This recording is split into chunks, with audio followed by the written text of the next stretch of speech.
ತುಂಬ ಜನ tomato soup recipe ಕೇಳಿದ್ರೆ very very simple yet is very tasty and nutritious.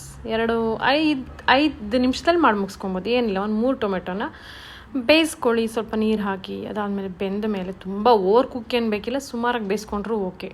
So ಅದಾದಮೇಲೆ ಅದನ್ನು ಗ್ರೈಂಡ್ ಮಾಡಿ ಮತ್ತೆ ಏನು ಬಿಸಿ ಮಾಡಿರ್ತೀರ ಅದೇ ಪಾತ್ರೆಯಲ್ಲಿ ಹಾಕಿ.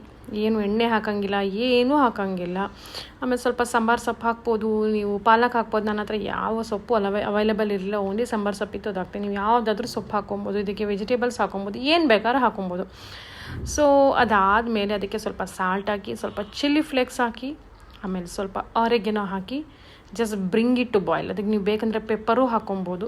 ಸೊ ಇದರಲ್ಲೇ ತುಂಬ ಟೇಸ್ಟ್ ಬರುತ್ತೆ. ಸೊ ನಾನು ಏನೂ ಆ್ಯಡ್ ಮಾಡಿಲ್ಲ. ನೀವು ಮಶ್ರೂಮ್ ಹಾಕ್ಕೊಬೋದು, ಕ್ಯಾಬೇಜ್ ಹಾಕ್ಕೊಬೋದು, ಏನು ಬೇಕಾದ್ರೂ ಇದಕ್ಕೆ ಆ್ಯಡ್ ಮಾಡ್ಕೊಬೋದು ಫೈಬರ್ ಜಾಸ್ತಿ ಮಾಡ್ಕೊಳ್ಳೋಕ್ಕೆ.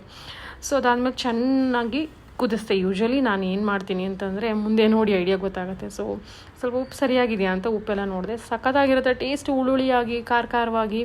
ಚಳಿಗೆ ಮಳೆಗಾಲದಂತೂ ಸೂಪರು. ಸೊ ಅದಾದಮೇಲೆ ಏನು ಸಿಪ್ಪೆ ತೆಗೆಯೋ ಅವಶ್ಯಕತೆ ಇಲ್ಲ, ಫೈಬರು. ಸೊ ಸಿಪ್ಪೆ ಸಮೇತ ತಿನ್ನಿ. ಸೊ ಅದಾದಮೇಲೆ ನಾನೇನು ಕಾಳು ಸ್ಪ್ರೌಟ್ಸ್ ಬೇಯಿಸಿದ್ದೆ, ಸೊ ಅದನ್ನು ಹಾಕ್ಕೊಂಡೆ ಅದಕ್ಕೆ. ಸೊ ಪ್ರೋಟೀನ್ ಜೊತೆಗೆ ಫೈಬರು ಹಾಗೆ ಸೂಪು ಬಿಸಿ ಬಿಸಿಯಾಗಿ ಕುಡಿದೆ. ಸಖತ್ ಯಾಮಿಯಾಗಿತ್ತು. ನೀವು ಟ್ರೈ ಮಾಡಿ ರೆಸಿಪಿ ಹೇಗಿತ್ತು ಅಂತ ನನಗೆ ತಿಳಿಸಿ ಕಾಮೆಂಟ್ಸಲ್ಲಿ. ಇಷ್ಟ ಆದರೆ ಲೈಕ್ ಕಾಮೆಂಟ್ ಶೇರ್ ಮಾಡಿ.